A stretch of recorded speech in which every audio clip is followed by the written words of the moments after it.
Hi friends, welcome to Srivi Telugu channel. ఈరోజు మనం mutton కైమా గుడ్ల కూర ఎలా తయారు చేసుకుందాం చూద్దాం.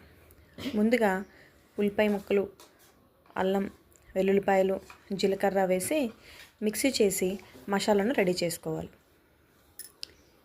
ఇప్పుడు స్టవ్ మీద కుక్కర్ పెట్టి అందులో ఆయిల్ వేసి మరిగిన తర్వాత ముందుగా మనం రెడీ చేసుకున్న మసాలా పేస్ట్ని వేసి బాగా వేగనివ్వాలి.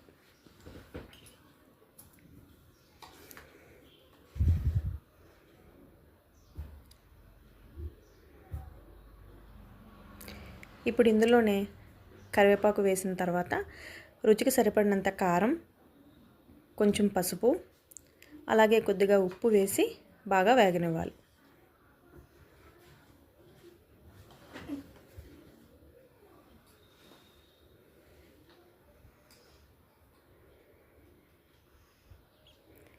ఇప్పుడు ఈ మసాలా పేస్ట్ అంతా బాగా వేగిందండి.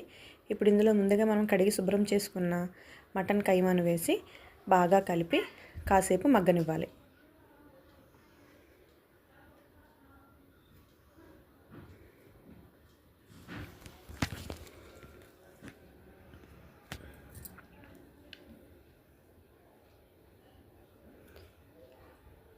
ఇప్పుడు కైమాలో నుంచి కొంచెం వాటర్ బయటకు వచ్చిందండి. ఇప్పుడు ఇందులో మనం లైట్గా వాటర్ వేసి కుక్కర్ని మూత పెట్టుకొని 5-6 విజిల్స్ వచ్చే వరకు ఉడకనివ్వాలి.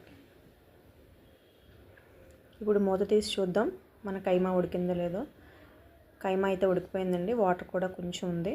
ఒకసారి స్టవ్ ఆన్ చేసి ఉడకనివ్వాలి. ఇందులో నేను ముందుగా ఉడకబెట్టి ఫ్రై చేసుకున్న గుడ్లను కూడా వేసుకున్నాను. కూర దగ్గరికి అయిందండి. ఇప్పుడు ఇందులో మనం కొత్తిమీర వేసి కూరను దించేసుకుందాం. ఎంతో రుచికరమైన మటన్ గుడ్ల కూర రెడీ.